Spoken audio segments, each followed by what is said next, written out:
Hi, this is देव। और एक बार फिर से शुरू करते हैं अपने प्रैक्टिस सेशन को। अभी एक्चुअल में कुछ टाइम से वीडियोस नहीं आ पा रहे हैं क्योंकि मेरे एग्जाम चल रहे हैं, तो बहुत ज़्यादा असाइनमेंट्स और एग्जाम की टेंशन हो जाती है और उसके बाद फिर टाइम भी नहीं मिल पाता है। तो बड़ी मुश्किल से टाइम को मैनेज करके आपको पढ़ा रहा हूँ मैं। फिलहाल हम लोग अभी इस वीडियो में क्या करेंगे, कुछ प्रैक्टिस करेंगे गति एवं बल के क्वेश्चंस को। तुमको करना क्या है, सबसे पहले एक क्वेश्चंस को देखना, जो भी क्वेश्चन आएगा तो सबसे पहला काम होगा उस क्वेश्चन को सीखना कि उसमें क्या हुआ। उसके बाद कोशिश करेंगे कि इससे मिलते जुलते अगर दूसरे क्वेश्चंस होते तो उनको किस तरह से मैनिपुलेट किया जा सकता था और उनको हम किससे सीख सकते थे, किस तरह से सीख सकते हैं। मतलब कि एक क्वेश्चन में इतना लेना चाहिए कि आगे के और 10-20 क्वेश्चन भी उससे मिलते जुलते हो जाएं, थोड़ा अगर थोड़ा बहुत चेंज करें तो। और हमको बस इतना ही करना होता है, प्रैक्टिस करते समय हमको सिर्फ इतना ही ध्यान रखना होता है कि अगर ऐसा ना होता, ऐसा होता तो हम क्या करते, है ना। तो हमें ये अप्रोच फॉलो करनी है हमेशा प्रैक्टिस में। और एक बात याद रखिए, practice make a man perfect. तो कोई भी शॉर्टकट नहीं होता, सिर्फ एकमात्र तरीका यही है कि आप जितनी ज़्यादा प्रैक्टिस करेंगे उतने ज़्यादा एक्सपर्ट हो जाएंगे। और अगर यहाँ इस कंटेंट की बात करें तो फिर आपको जितने ज़्यादा क्वेश्चन आप प्रैक्टिस कर लेंगे उतने ही ज़्यादा चांसेस हैं कि आपका सवाल गलत ना हो और उतना ही ज़्यादा आसानी से पेपर हो जाएगा, है ना। तो हम लोग आज शुरू करते हैं अपने सवाल को। तुमको पहला सवाल यहाँ पर कह रहा है कि एक गति करती हुई वस्तु का वी टी वक्र दिया गया है। अब जरा याद करें, आपको समय, अगर आपने वेग और समय ग्राफ पढ़ा हो तो वेग समय ग्राफ में हम लोग क्या करते हैं, एक जो हमारा ये जो ये वाली अक्ष होती है एक्स अक्ष और ये होती है वाई अक्ष। तो हम क्या करते हैं, एक्स अक्ष पर लेते हैं अपने समय को और वाई अक्ष पर लेते हैं वेग को। और उसके बाद क्या करते हैं, एक ग्राफ प्लॉट करते हैं। तो यहाँ पर ये जो लाइन दिख रही है इसका मतलब क्या है कि जब 10 सेकंड हुए होंगे तो इस वस्तु का वेग ये हो गया, और 20 सेकंड में वेग ये हो गया, 40 सेकंड तक ये वस्तु एक नियत वेग से, या फिर इसका वेग बिल्कुल भी नहीं बदला, मतलब यहाँ पर ये रुकी, एक नियत वेग से चलती रही। उसके बाद अगले 20 सेकंड में इसका वेग बढ़ के यहाँ पहुंचा और अगले 20 सेकंड में इसका वेग यहाँ पहुंचा। सवाल में हमसे ये पूछ रहा है कि अधिकतम त्वरण कहाँ पर होगा, मतलब इस वस्तु का अधिकतम त्वरण कितना होगा। तो जरा अभी इसको हम पहले तो समझ लेते हैं क्योंकि क्वेश्चन में क्या कह रहा है, उसके बाद एकदम से ही हो जाएगा क्योंकि एक बार होने के बाद तो प्रैक्टिस हो जाएगी इस सवाल की। तो फिलहाल इस सवाल हमसे कह रहा है अधिकतम त्वरण क्या होगा। तो यहाँ पर अगर इस कंडीशन में इस वाले ब्लॉक के लिए अगर हम त्वरण निकालें तो क्या निकलेगा, त्वरण बराबर आपको याद होगा क्या होता है, v अपॉन टी। मतलब कि त्वरण बराबर वेग बटे समय। तो यहाँ पर वेग जीरो से कितना हो गया 20, वेग हो गया 20 और समय कितना लगा इसको 20 सेकंड। मतलब कि त्वरण कितना आ गया 1 सेंटीमीटर प्रति सेकंड स्क्वायर, है ना। दूसरे कंटेंट की बात करें, यहाँ पर कोई भी वेग बदला नहीं तो मतलब कि डेल्टा बी वेग में भी परिवर्तन नहीं हुआ, और समय कुछ भी हो कोई फर्क नहीं पड़ने वाला, मतलब कि त्वरण हो गया जीरो। तो यहाँ पर त्वरण जीरो। अब अगर इस कंटेंट की बात करें तो 20 से 80 हो गया, 20 से 80 मतलब बदला कितना 60, और टाइम कितना लगा यहाँ पर 40 से 60 मतलब कि 20 सेकेंड, 40 से 60 मतलब कि 20 सेकेंड। तो फिर ये कितना यहाँ से कितना हो गया 3 सेंटीमीटर प्रति सेकेंड स्क्वायर। अगर चौथे सेगमेंट की बात करें तो चौथे सेगमेंट पे हमसे ये क्या कह रहा है, अगले सेगमेंट पे ये तीन हम सॉल्व कर चुके हैं। चौथे की अगर बात करें तो ये क्या 80 से जीरो हो गया, क्या 80 से जीरो, क्या मतलब कि 80 पहले 80 था और जीरो हो गया। तो टोटल वेग परिवर्तन कितना हुआ, टोटल वेग परिवर्तन कितना हुआ 80, और टाइम कितना लगा इसको 60 से 20 मतलब कि 20 सेकेंड। तो ये कितना आ रहा है 4 सेंटीमीटर प्रति सेकेंड स्क्वायर। अब चार तो कहीं ऑप्शन ही नहीं है, इसका मतलब क्या हुआ, हमसे पूछ क्या रहा था त्वरण। और ये इस वाले सेगमेंट की बात करें तो यहाँ पर क्या निकल रहा है मंदन, क्योंकि वेग कम हो रहा है। तो अगर हमसे पूछता अधिकतम मंदन कितना होता है तो 4 सेंटीमीटर प्रति सेकंड स्क्वायर, लेकिन हमसे पूछ रहा है अधिकतम त्वरण, तो त्वरण यहाँ से क्या हो जाएगा, हमारा सी ऑप्शन एकदम से सही हो जाएगा। ये तो था इस सवाल के बारे में। अब जरा वेग समय वक्र की कुछ और बात कर लेते हैं। तो देखो वेग समय मतलब कि एक रेखा रेखा पर हमने वेग लिया और दूसरी रेखा पर समय लिया। तो अगर b बटे टी कर दें, मतलब कि b बटे b कौन सा ऊपर ये वाली बाई एच और ये एक्स एच, तो बाई एच और एक्स एच का भाग दे दें तो हमको त्वरण मिल जाएगा, है ना। ऐसा ही अगर हम बात करें v गुणा टी, तो वेग गुणा समय हमको क्या बताता है, दूरी। मतलब कि बाई एच और एक्स एच का अगर गुणा कर दें तो हमको दूरी मिल जाएगी। हाँ, तो एक्चुअली गुणा करने का मतलब ये है कि समय और बेग ग्राफ में जो घेरा गया क्षेत्रफल है ना वो चली गई दूरी बताता है। मतलब कि अगर हमसे इस तरह से पूछा जाता कि यहाँ से लेके यहाँ तक 40 सेकंड से 60 सेकंड में चली गई दूरी बताओ, तो हमें क्या करना होता है, इसका क्षेत्रफल निकालना होता है। क्या करना होता है, क्षेत्रफल निकालना होता है। मतलब कि समय वेग ग्राफ में वक्र द्वारा घेरा गया क्षेत्रफल चली गई दूरी को बताता है ना। तो ये एक एडिशनल बात थी जो आपको याद रखने वाली है। ठीक है, अगले क्वेश्चन की तरफ चलते हैं। हमसे अगले क्वेश्चन में हमसे पूछ रहा है, नीचे दिए गए चित्र में ऊर्ध्वाधर दोलनों का आवर्तकाल, हमको क्या चाहिए, आवर्तकाल। तो जब भी कोई स्प्रिंग के द्वारा m द्रव्यमान का कोई पिंड लटका दिया जाता है तो उसका आवर्तकाल होता है t is equal to 2 pi under root m upon k, ये होता है। अब हमको क्या चाहिए, ये दो स्प्रिंगें लटका दी, तो हम क्या कर सकते हैं, हम क्या मान लें, इन दो स्प्रिंगों के बदले में एक ऐसी स्प्रिंग मान ले रहे हैं जिसका कुल नियतांक इन दोनों स्प्रिंगों के बराबर हो। मतलब कि हमको क्या करना है, हमें यहाँ पर ये रिप्लेस कर रहा है कि दो स्प्रिंगों को जब हम, ये कौन से क्रम में जुड़ी है, आपको दिख रहा है कौन से क्रम में जुड़ी है, ये जुड़ी है समांतर क्रम में। तो दो स्प्रिंगों को जब हम समांतर क्रम में जोड़ते हैं तो तुल्य स्प्रिंग नियतांक क्या होता है। तो अगर हमको ये पता है तो ये सवाल हो जाएगा। तो इसका मतलब आपको याद होगा, अगर पिछले वीडियो से आपने अगर देखा होगा स्प्रिंग वाला, तो जब समांतर क्रम में दो स्प्रिंगों को जोड़ते हैं तो उनका जो बल नियतांक होता है K1 प्लस K2। इसका मतलब क्या करना है, अब बस के की जगह हमको क्या रिप्लेस करना है, K1 प्लस K2। तो T बराबर क्या हो जाएगा, 2 pi under root m upon K1 plus K2। इतना इजी सवाल था ये। तो यहाँ से हमारा कौन सा ऑप्शन ए एकदम से सही हो जाएगा। अब यहाँ पर एक कंडीशन और हो सकती थी क्या, कि अगर हमने इस तरह से इस तरह से ना लटका कर एक स्प्रिंग इस तरह से और दूसरी स्प्रिंग इस तरह से, अब हम अगर इसको इस तरह से लटकाते तो ये क्या हो गया, श्रेणी क्रम। और श्रेणी क्रम में बलनीयतांक को कैसे जोड़ते हैं, तो वो जोड़ते हैं 1/k बराबर 1/k1 प्लस 1/k2 1/k2। इसका मतलब 1/k बराबर क्या हो जाएगा, 1/k बराबर हो जाएगा K1 K2 into K1 plus K2। इसका मतलब K बराबर क्या हो जाएगा, दोनों को उल्टा कर देंगे तो K1 K2 upon K1 plus K2। और जब इस k का मान यहाँ रखेंगे, मतलब इस वाले सवाल के लिए तो ये ऑप्शन सही हो गया। अगर हमसे सवाल ये दिया होता तो जो t निकल गया था वो क्या हो जाता, t बराबर 2 pi under root m upon, और 1 अपॉन के की जगह यहाँ पर सीधा लिख सकते हैं तो क्या हो जाएगा, K1 plus K2 upon K1 K2। तो हमारा ये वाला ऑप्शन से एकदम से सही हो जाता। तो उस कंडीशन में ये वाला ऑप्शन सही होता है। ठीक है, तो फिलहाल इस क्वेश्चन के लिए हमारा ये ऑप्शन एकदम से सही है। आगे अगर हम बात करें अगले क्वेश्चन की तरफ, फिर से ये बल नियतांक का क्वेश्चन कह रहा है कि बल नियतांक वाली एक स्प्रिंग का 1/4 भाग काटकर अलग कर दिया जाता है तो शेष स्प्रिंग का बल नियतांक क्या होगा। अच्छा, क्या कह रहा है, मान लो एक स्प्रिंग हमारे पास इस तरह से है, इसका बल नियतांक k है। अब हम क्या कर रहे हैं, इसका 1/4 भाग काट दिया, तो अब इसका नया बल नियतांक क्या होगा। अगर आपको पीछे वीडियो से याद है या फिर नहीं पता, तो फिर के जो स्प्रिंग का बल नियतांक होता है वो व्युत्क्रमानुपाती होता है लंबाई के। मतलब कि लंबाई जितनी ज्यादा होगी उतना ही बल नियतांक कम होगा। तो एक बात तो कंफर्म दिख रही है कि जैसे इसकी लंबाई हम कम करेंगे, इसको काट के अलग करेंगे तो लंबाई हो जाएगी कम, मतलब कि बल नियतांक बढ़ने वाला है। तो यहाँ से ये ऑप्शन तो हमारा पहले ही हो गया खत्म। अच्छा, जैसे ही हमें पता है कि लंबाई के समानुपाती है, लंबाई के व्युत्क्रमानुपाती है, तो अगर हमने लंबाई कम करी तो कम या ज्यादा होने वाला है, तो मतलब ये वाला ऑप्शन भी कम, क्योंकि यहाँ तक यही बता रहा है, तो ये वाला भी ऑप्शन गलत हो गया। अब इनमें से दो बच रहे हैं, तो जरा देखें। अब हम क्या करें, पहली कंडीशन में जो बल नियतांक था वो था k इज इक्वल टू, अब यहाँ से अगर कोई समानुपाती का चिन्ह हटाते तो कोई नियतांक लगा लेते हैं। तो फिलहाल के लिए हम मान ले रहे हैं हमने a लगा लिया, तो क्या हो गया a अपॉन एल। ये क्या हो गया, पहली कंडीशन के लिए है ना, ये हो गया पहली कंडीशन के लिए। अब अगर दूसरी कंडीशन में बात करें तो पहली कंडीशन के लिए इसकी लंबाई, प्रारंभिक लंबाई कितनी थी, l। अब हमने क्या किया, इसकी लंबाई को काट दिया तो K2 बराबर, अब इसकी लंबाई कितनी बचेगी जरा देखो, पूरी लंबाई थी L, है ना, पूरी लंबाई थी L, और हमने क्या किया, L में से 1/4 घटा दी, मतलब कि L की 1/4 घटा दी। तो हमको कितनी बचेगी, 3/4, 3/4 L बचेगी, बचेगी या नहीं बचेगी। तो इसका मतलब जो K2 हो जाएगा वो क्या हो जाएगा, A अपॉन 3/4 L।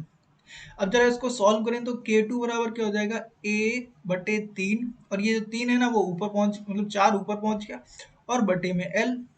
अब हमसे क्या पूछ रहा है, k2 बताना है हमको। तो हम अगर हम k2 बटे k1 करें, k2 बटे k1 करें तो हमारा क्या हो जाएगा, k2 मतलब कि a l बटे 3l, और इसके पूरे के बटे करेंगे तो पूरे के बटे करने के लिए क्या करते हैं, इस वाली भिन्न को उल्टा करके गुणा कर देंगे। क्या, इस वाली भिन्न को उल्टा करके गुणा कर देंगे। तो इस वाली भिन्न को उल्टा करके गुणा कर दिया, ये दोबारा लिख दे रहा हूँ, a4/3l गुणा l बटे a। इसका मतलब a से a कट गया और l से l कट गया, मतलब कि k2 बराबर आ गया, k2 बराबर आ गया, इस k1 को उधर ले गए तो 4/3 k1। k1 क्या था, पहली स्थिति में बल नियतांक, और बल नियतांक हमको कितना दिया है, 4। तो k2 बराबर हमारा कितना हो जाएगा, k2 बराबर हो जाएगा 4/3 के के, है ना। तो यहाँ से हमारा ऑप्शन बी एकदम से सही है। हमने क्या किया, सिर्फ एक कॉन्सेप्ट को यूज किया कि अगर लंबाई को कम करते हैं तो बल नियतांक बढ़ जाता है, क्योंकि बल नियतांक व्युत्क्रमानुपाती होता है लंबाई के। उस हिसाब से हमारा ये ऑप्शन एकदम से सही हो गया। कोई अगर डाउट हो तो कमेंट कर सकते हैं, आपको वहां उसका सॉल्यूशन मिल जाएगा। अगले क्वेश्चन में हमसे कह रहा है कि एक वस्तु गुरुत्वीय क्षेत्र में स्वतंत्रता पूर्वक गिरना प्रारंभ करती है। इसका मतलब क्या हुआ कि अगर एक वस्तु है, इसको यहाँ से छोड़ दिया गया, अब ये धीरे धीरे धीरे धीरे नीचे की तरफ गिर रही है, और उसके प्रथम द्वितीय तृतीय सेकंड में तय की गई दूरियों का अनुपात बताइए। मतलब कि अगर इसको यहाँ से छोड़ा तो पहले सेकंड में ये यहाँ कहीं दूरी चलेगी, दूसरे में कुछ और चलेगी, तीसरे में कुछ और चलेगी। तो हमें क्या निकालना है, इनका अनुपात निकालना है। हमसे पूछ ये रहा है कि अगर यहाँ से इसको छोड़ा तो अभी क्या होगा, वेग क्या होगा। इसका मतलब क्या हुआ, इसका मतलब एक सेकंड, इसका मतलब जब हमने मान लो यहाँ से किसी वस्तु को छोड़ा, इस वस्तु को छोड़ा, तो यहाँ पर प्रारंभिक वेग हमारा कितना होगा, यहाँ पर प्रारंभिक वेग होगा 0, है ना। और उसके बाद एक सेकंड में जब ये यहाँ पहुंचेगी तो यहाँ पर मान लिया s1 दूरी चल रही है, और अगले सेकंड में दूसरे सेकंड में ये s2 दूरी चल रही है, और अगले तीसरे सेकंड में ये s3 दूरी चल रही है ना। इन तीनों कंडीशन में जब शुरू पर यहाँ पर वेग कितना था, यहाँ पर वेग था 0, और यहाँ पर पहुंचेगी तो v बराबर क्या होता है, v बराबर u प्लस ए टी। तो मतलब कि u प्रारंभिक वेग 0, ए का मतलब त्वरण, ए का मतलब यहाँ पर जो जी है ना गुरुत्वीय त्वरण, तो गुरुत्वीय त्वरण है 10, और टी का मतलब 1 सेकंड। तो पहले सेकंड बाद इसका जो वेग होगा वो कितना होगा, 10 मीटर पर सेकंड। ऐसे ही दूसरी कंडीशन में बात करें तो यहाँ पर जो वेग होगा b बराबर क्या होगा, u प्लस ए टी। तो मतलब कि u हमारा यहाँ पर u ये वाला वेग, तो u कितना हो जाएगा 10 प्लस ए का मतलब जी, तो जी यहाँ पर है 10 गुणा टी का मतलब 1 सेकंड। तो यहाँ पर जो वेग हो गया वो कितना हो गया, 20 मीटर पर सेकंड। अब ये जो वेग है ना वो यहाँ के लिए प्रारंभिक वेग का काम करेगा, तो यहाँ पर इस कंडीशन में जो वेग होगा वो क्या होगा, v बराबर u प्लस ए टी, फिर से ए का मतलब जी 10, तो u कितना था 20 प्लस ए टी का मतलब फिर से 10। तो यहाँ पर जो वेग बढ़ रहा है वो कैसे बढ़ रहा है, 1:2:3 के अनुपात में। तो अगर हमसे यहाँ पर वेग पूछा होता तो उनका अनुपात क्या जाता है, 1:2:3। लेकिन हमसे पूछ क्या रहा है, चली गई दूरियां, तो चलो फिर दूरी निकालते हैं। तो यहाँ पर पहली कंडीशन में चली गई दूरी आपको याद है क्या होता है, s बराबर U T plus half G T square. You का मतलब प्रारंभिक वेग, तो यहाँ पर मैं लिख दे रहा हूँ s बराबर क्या होता है, U T plus half G T square. S का मतलब प्रारंभिक वेग, तो प्रारंभिक वेग कितना है 0, टी कुछ भी हो फर्क नहीं पड़ने वाला, फिलहाल 1 ले रहे हैं, प्लस 1/2, जी का मान कितना होता है 10, 10 मान ले रहे हैं क्योंकि हमें अनुपात निकालना है, तो 10, और टी स्क्वायर कितना हुआ, टी स्क्वायर का मतलब 1 सेकंड, तो फिर 1, तो यहाँ पर 10 का देंगे भाग 5, तो एस बराबर कितनी आ गई 5 मीटर। फॉर एग्जाम्पल के लिए पहले सेकंड में ये 5 मीटर चलेगा। अगले की बात करें तो S2 के लिए, फिर से S2 बराबर क्या होता है, U T plus half G T square, है ना। तो S2 बराबर क्या हो जाएगा, S बराबर क्या हो जाएगा, यू टी। अब यहाँ पर U का काम कौन कर रहा है 10, तो ये हो गया 10, टी का मतलब 1 प्लस 1/2, जी का मतलब 10, और टी स्क्वायर मतलब 1 सेकंड की बात कर रहे हैं। तो उस हिसाब से ये कितना हो जाएगा, 10 और 5 15, तो ये चल रहा है 15 मीटर, दूसरे सेकंड में 15 मीटर। ऐसे अगर तीसरे सेकंड की बात करें तो S3 बराबर क्या हो जाएगा, S3 बराबर क्या हो जाएगा, U T plus half G T square. फिर से तो अभी U का काम कौन करेगा, प्रारंभिक वेग कितना हो जाएगा 20 प्लस 1/2, जी का मतलब 10, और टी स्क्वायर का मतलब फिर से 1। तो ये कितना हो गया 25। और हमसे पूछा गया है इनका अनुपात, तो S1 अनुपात S2 अनुपात S3, ये क्या हो जाएगा 5:15 अनुपात 25। इसका मतलब क्या हुआ, 5 से भाग देंगे तो 1:3:5। इस अनुपात में ये बढ़ेगा, तो यहाँ से हमारा ऑप्शन ए एकदम से सही है। अगर हमसे बेग पूछा जाता तो हमने बेग भी निकाल लिया है ना। तो इस तरह से ये पूछ रहा है कि प्रथम द्वितीय तृतीय सेकंड में तय की गई दूरियों का अनुपात क्या होगा, तो वो 1:3:5 होगा। ठीक है, उम्मीद है आपको समझ में आया होगा। कोई भी डाउट रह गया कमेंट करके बता सकते हैं, कोई परेशानी है नहीं। अगला कह रहा एक फोटोन, अच्छा ये एक्चुअली बिमी विश्लेषण का सवाल है, यहाँ पर आ गया। फिलहाल हम डिस्कस कर चुके हैं इसको, एक बार फिर कर लेते हैं। पिछली वीडियो हम लोग डिस्कस कर रहा था, चलो फिर से कर लेते हैं। अब आ गया तो इसको छोड़ेंगे नहीं। या फिर ऐसा कर सकते हैं, इसको आपको क्या करना है, कमेंट में इसका आंसर बताना है। तो आप लोग इसको कमेंट में आंसर जरूर बताएं, क्योंकि मैं पिछले वीडियो में डिस्कस कर चुका हूँ, तो यहाँ पर टाइम खराब करने की जरूरत है नहीं। करना क्या है, सिंपल से E equal to h mu होता है। E जहाँ ऊर्जा है और म्यू जहाँ आवृत्ति है, तो हमें क्या करना है, प्लांक नियतांक की विमा बतानी है। तो प्लांक नियतांक H बराबर हो जाएगा E अपॉन म्यू। म्यू का मतलब आवृत्ति, और आवृत्ति की जो विमा होती है वो T⁻⁻1। और ऊर्जा की विमा उम्मीद करते हैं आपको सभी को पता होगी, क्योंकि कार्य ऊर्जा की विमा एक ही रहती है, फिर चाहे वो कोई भी ऊर्जा क्यों ना हो। यहाँ पर अगले सवाल में हमसे कह रहा है कि 10 किलोग्राम की वस्तु 10 मीटर पर सेकंड के स्थिर वेग से गतिमान है। ठीक है, जैसा सवाल कह रहा है हम लोग वैसा ही करते हैं। ये कह रहा है कि 10 किलोग्राम की एक वस्तु है, वो इसका द्रव्यमान है 10 किलोग्राम, और ये 10 मीटर v बराबर 10 मीटर पर सेकंड के वेग से गतिमान है। और हमसे कह रहा है कि उस पर 4 सेकंड के लिए, मतलब हमने क्या किया, t बराबर 4 सेकंड में 4 सेकंड के लिए एक बल लगाया, और उस बल से क्या हुआ, ये वस्तु 2 मीटर प्रति सेकंड के विपरीत दिशा में जाने लगी। अभी इधर जा रही थी तो अब इधर जाने लगी, है ना।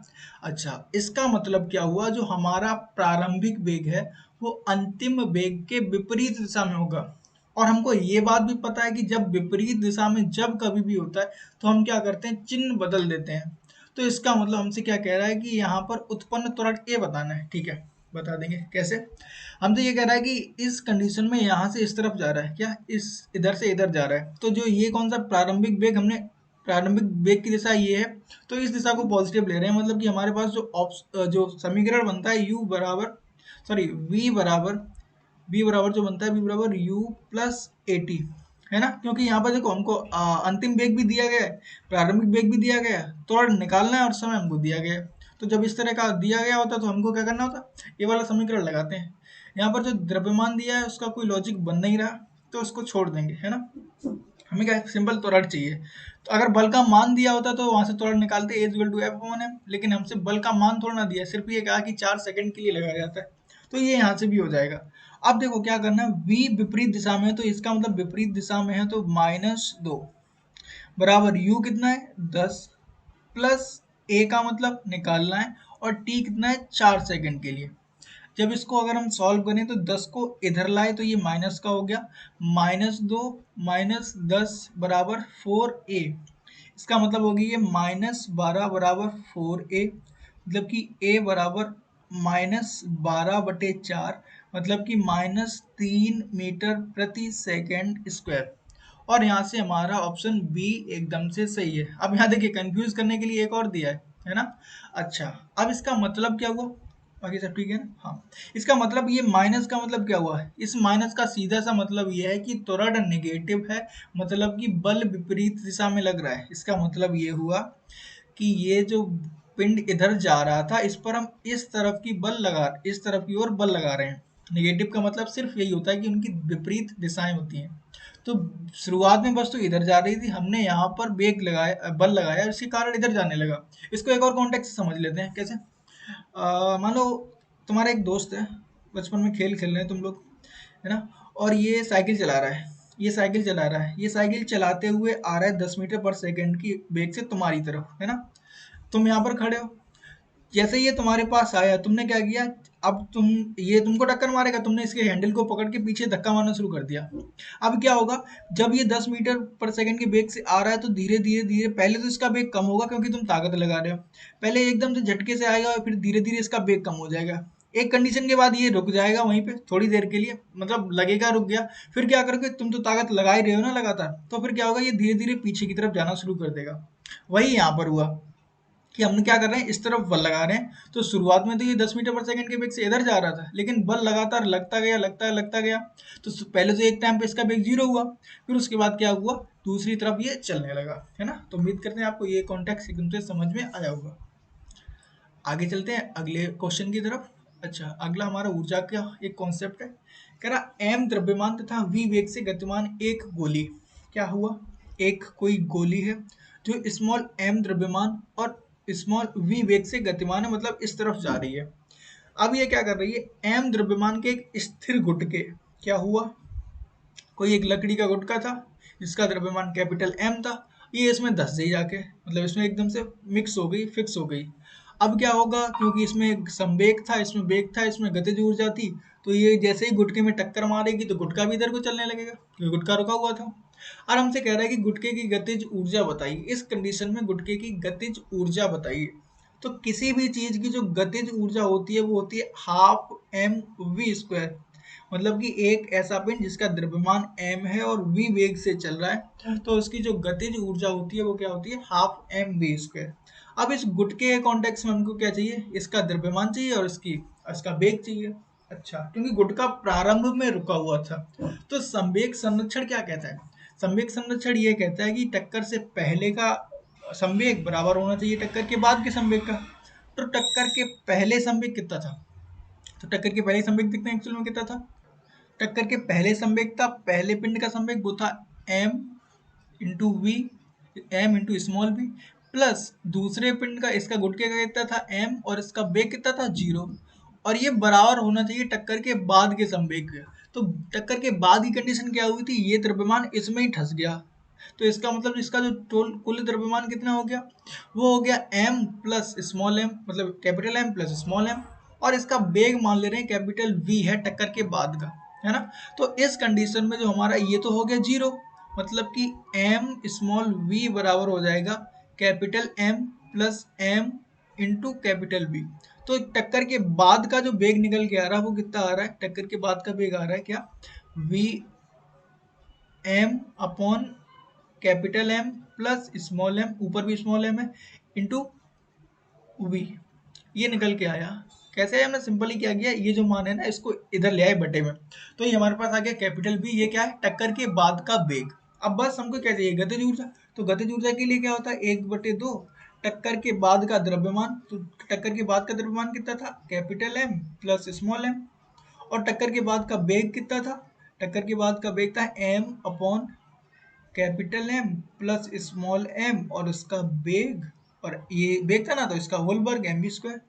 अब जरा इसको और सॉल्व करेंगे तो 1/2 capital M plus small m into M square बटे capital M plus small m और इंटू वी स्क्वायर। तो ये वी स्क्वायर, स्क्वायर से एक ये कट गया, तो मतलब कि हमारे पास बचा 1/2 एम स्क्वायर वी स्क्वायर बटे capital M plus small m। तो यहाँ से कौन सा ऑप्शन दिख रहा है हमको, हाफ एम बी स्क्वायर और half m b square, half m v square, इसको थोड़ा और मैनिपुलेट करेंगे तो 1/2 एम वी स्क्वायर, हमने क्या किया यहाँ से m और वी स्क्वायर निकाल लिया। अब बचेगा क्या हमारे पास, m upon capital M plus m, वही था कोई आप अगर एलिमिनेट वहां से कर पा रहे तो ठीक है, बस हमने इसको थोड़ा सा इजी कर लिया। तो यहाँ से हमें दिख रहा कोई ऑप्शन, एक ऑप्शन ये हमारा एकदम से सही है, और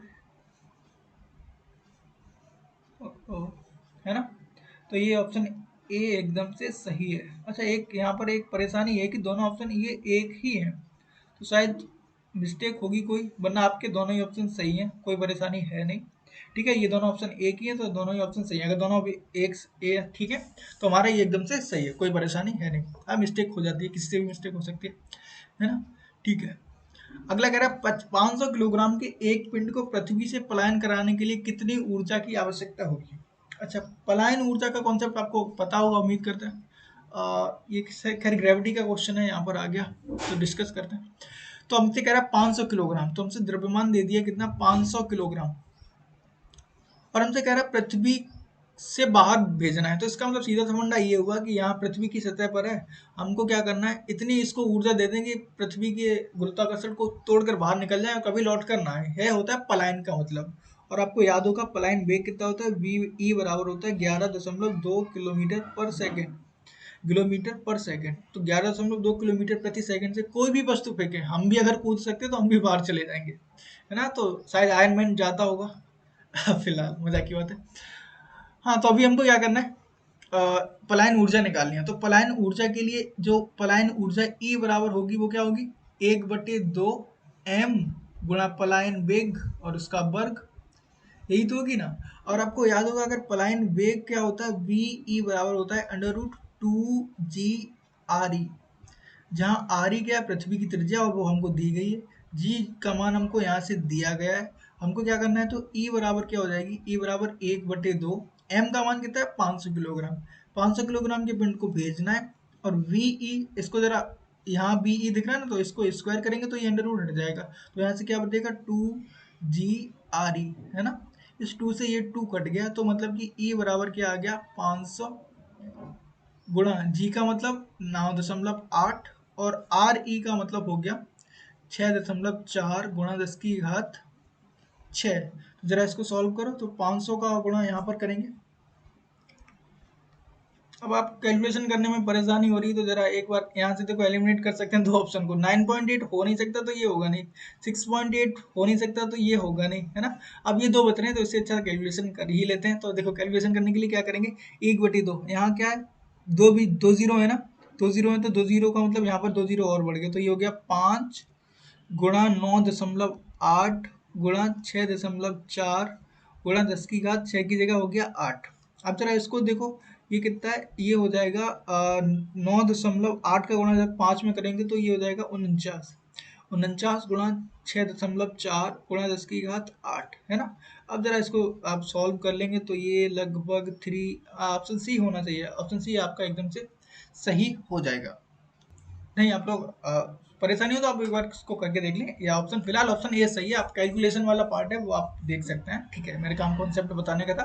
तो यहाँ से इस तरह से हमने कर दिया है, क्या किया, हमें क्या निकाल दी, पलायन ऊर्जा। तो इसका मतलब आप कभी भी किसी भी द्रव्यमान के लिए अगर पलायन ऊर्जा निकालने को मिले तो हम निकाल लेंगे ना। हमको क्या करना है, पलायन ऊर्जा निकालने के लिए क्या करना होता है, पलायन वेग गुणा द्रव्यमान गुणा, क्योंकि ऊर्जा क्या होती है, ई बराबर हाफ एम वी स्क्वायर। तो हमें जितनी ऊर्जा देंगे उतनी ही ऊर्जा से वो बाहर चला जाएगा। और ये होनी कितनी चाहिए, ये कम से कम होनी चाहिए, कम से कम होनी चाहिए ई बराबर 1/2 उस पिंड का द्रव्यमान गुणा एस्केप वेलोसिटी का वर्ग। इतनी ऊर्जा हमको देनी पड़ती है, ठीक है। फिलहाल आगे अगर हम बात करें अगले क्वेश्चन, और ये शायद हमारा आखिरी क्वेश्चन है। तो यहाँ पर कह रहा है यदि दो कण समान प्रारंभिक वेग, अच्छा क्वेश्चन है, एक बार जरा ध्यान से देखेंगे, प्रक्षेप गति का सवाल है और एक कॉन्सेप्चुअल बहुत आपको बहुत मजेदार चीज सीखने को मिलेगी। कह रहा है दो कण समान प्रारंभिक वेग वी नॉट तथा, मतलब इन दोनों का वेग वी नॉट ही है। हमसे कह रहा है कि दो कण लिए हमने और यहाँ से प्रक्षेप करते हुए इनको फेंक रहे हैं। तो दो कणों को फेंका, दोनों का प्रारंभिक वेग वी नॉट है तथा भिन्न भिन्न कोणों से इस प्रकार फेंका। क्या किया, दो अलग अलग कोणों से फेंक रहे हैं लेकिन उनके क्षैतिज परास समान है। अगर आपको पीछे का याद है तो बहुत मजेदार बात ये होती थी कि जब हम किसी पिंड को 45 पे फेंकते थे, यहाँ से 45 एंगल पे फेंकते थे, 45 डिग्री के कोण पे फेंकते थे, तो ये अपनी अधिकतम परास पर जाता था और हम कहते थे अधिकतम परास के लिए कंडीशन ये है कि थीटा बराबर 45 डिग्री। इसके अलावा एक चीज और थी, वो क्या थी कि अगर हम थीटा पर फेंकें, क्या या तो किसी भी चीज को थीटा पर फेंकें या फिर 90 माइनस थीटा पर फेंकें, दोनों के परास समान होंगे। तो यहाँ पर बस यही कॉन्सेप्ट यूज होगा, क्या, चाहे हम थीटा पर फेंकें किसी भी चीज को, चाहे 90 माइनस थीटा पर फेंकें, दोनों ही कंडीशन में क्या होगा, दोनों के परास समान होंगे। इसका मतलब अब इस सवाल के लिए क्या हो जाएगा, हमसे यही तो कह रहा है कि दोनों के परास समान हैं। तो इसका मतलब अगर पहले वाले को थीटा पर फेंका होगा तो दूसरे को कितने पर फेंका होगा, 90 माइनस थीटा पर। इसका मतलब थीटा, पहले वाले को मान ले रहे थीटा 1, थीटा 1 प्लस थीटा 2 कितना हो जाना चाहिए, ये होना चाहिए 90, ठीक है, कितना होना चाहिए 90 डिग्री। हमसे ये कह रहा है उनकी क्षैतिज परास समान है, तो उनके कणों द्वारा चली गई महत्तम ऊंचाइयों का अनुपात ज्ञात कीजिए। तो सबसे पहले तो हम क्या कर लेते हैं, इनके इनके परास समान कर लेते हैं। तो किसी भी पिंड का परास क्या होता है आपको याद होगा, आर बराबर, आपको याद है आर बराबर क्या होता है, वी स्क्वायर, यहाँ पर वी नॉट स्क्वायर हुआ है, sine two theta upon sine two theta upon G.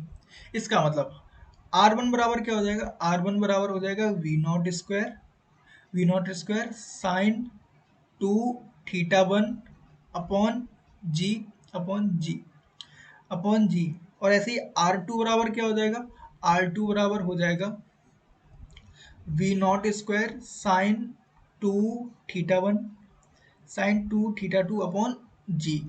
क्योंकि दोनों की परास समान है, दोनों परास समान के लिए हम क्या करेंगे, V not square sine two theta one upon G बराबर होना चाहिए V not square sine two theta two upon G. इसका मतलब क्या हुआ, जी से जी कट गया, वी नॉट स्क्वायर से वी नॉट स्क्वायर कट गया, मतलब कि क्या आ गया, साइन टू थीटा वन बराबर आ गया साइन टू थीटा टू। ठीक है, यहाँ तक कोई परेशानी आपको है नहीं। इसका मतलब क्या हुआ, इसका मतलब ये हुआ कि अगर देखो साइन टू थीटा, यहाँ साइन क्या है, साइन थीटा टू, इसको जरा और अगर हम सिंपल करें, इसको मैं साफ कर देता हूँ तब तक।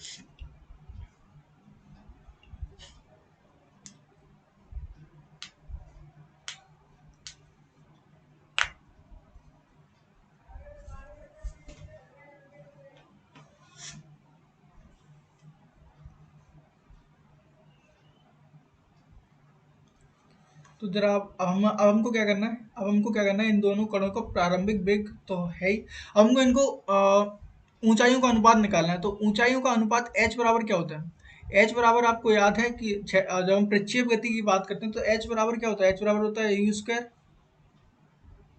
Sign square theta upon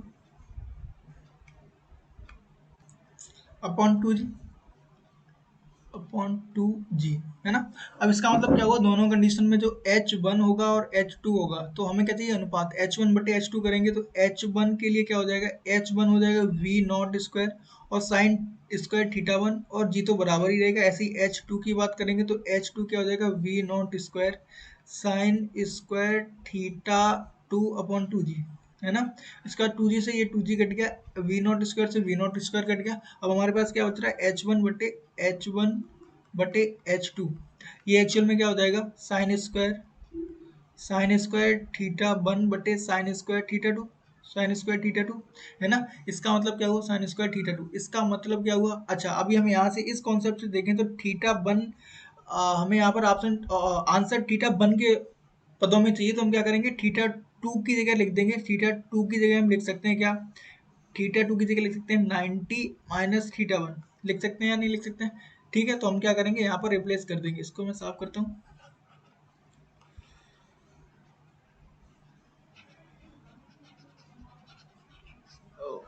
sorry अगर आप लोग को थोड़ा सा लैग कर रहा हो या फिर कहीं पे मेरी आवाज़ चली जा रही हो, तो आज के लिए थोड़ी सी परेशानी है, क्योंकि मैं सही लोकेशन पे नहीं बैठा हूँ। तो अभी यहाँ पर क्या करना है, हमको क्या करना है, एच वन बटे एच टू, यही तो चाहिए ना। तो क्या करेंगे, साइन स्क्वायर थीटा वन बटे साइन स्क्वायर थीटा टू की जगह क्या लिख देंगे, तो साइन स्क्वायर थीटा टू की जगह लिखना है 90 माइनस थीटा वन, है ना। तो साइन 91 90 माइनस थीटा वन क्या हो जाएगा, कॉस स्क्वायर हो जाएगा। तो मतलब कि एच वन बटे एच टू बराबर क्या हो जाएगा, साइन स्क्वायर थीटा वन बटे कॉस स्क्वायर थीटा वन। इसका मतलब ये क्या हो गया, टेन स्क्वायर थीटा वन। तो यहाँ से हमारा ऑप्शन ए एकदम से सही है। हमने बेसिकली क्या किया, सिर्फ एक कॉन्सेप्ट को यूज किया, क्या कि जब भी किसी पिंड को या फिर हम थीटा कोड पर फेंकें या फिर 90 माइनस थीटा कोड पर फेंकें, उसकी परास हमेशा ही बराबर रहती है। हाँ, इनकी ऊंचाइयां देखो अलग होगी, जब पहली कंडीशन में फेंकेंगे तो ये ऊंचाई होगी और दूसरे कोड पे जब फेंकेंगे तो ऊंचाई बदलेगी। सिर्फ ऊंचाई बदलती है, परास नहीं बदलती। कब नहीं बदलती है, जब उनके कोड टर्म्स है थीटा और 90 माइनस थीटा हो। तो ये था इस वीडियो का एंड। तो आप लोगों से अगर एक रिक्वेस्ट और है कि आप लोग चैनल को सब्सक्राइब जरूर कर लें, ताकि आप लोगों को भी फायदा हो, आपके सारे नोटिफिकेशन आते रहें वीडियोस के। और उसके साथ थोड़ा अच्छा लगता है मुझे भी कि हाँ, लोग कुछ सीख रहे हैं, तो कुछ उनको सीखने को मिल रहा है, वरना मेरी मेहनत तो बेकार जा रही है ना। तो मैं तो ये सोचूंगा, है ना। तो आप लोग पढ़ते रहिए, इसके साथ हम लोग आगे लगातार प्रैक्टिस करते रहेंगे। वीडियो थोड़ा लेट हो सकता है, लेकिन एक बात याद रखिए, अभी कोई इलेक्शन नहीं आ रहा, तो इसका मतलब भी यही है कि उम्मीद करते हैं कि अभी एग्जाम एग्जाम होने वाला है नहीं, 24 में टाइम है। तो तब तक के लिए रेस्ट रहेंगे, आराम से रेस्ट पे रहेंगे। जैसे ही एग्जाम आएगा तब भर्ती, तब जोर पकड़ेगी, तब एकदम से हो सकता है, लेकिन तब तक कोई टेंशन नहीं है, तब तक आराम से पूरा सिलेबस हो जाएगा विद प्रैक्टिस, अच्छी खासी प्रैक्टिस हो जाएगी। और इसके साथ मैं केमिस्ट्री वाले टीचर से भी पूछ रहा हूँ, ताकि आपको जो केमिस्ट्री वाला पोर्शन बच रहा है उसको भी कवर किया जा सकता है, क्योंकि मेरे पास इतना टाइम है नहीं। तो आपको एक अच्छी फैकल्टी, द बेस्ट फैकल्टी लेके आऊंगा मैं, और आपको केमिस्ट्री भी वहाँ से पढ़ने को मिलेगी। तो केमिस्ट्री की भी एकदम से जबरदस्त तैयारी होने वाली है। तो फिकर नॉट, ओनली हार्ड वर्क। तो बेस्ट ऑफ लक।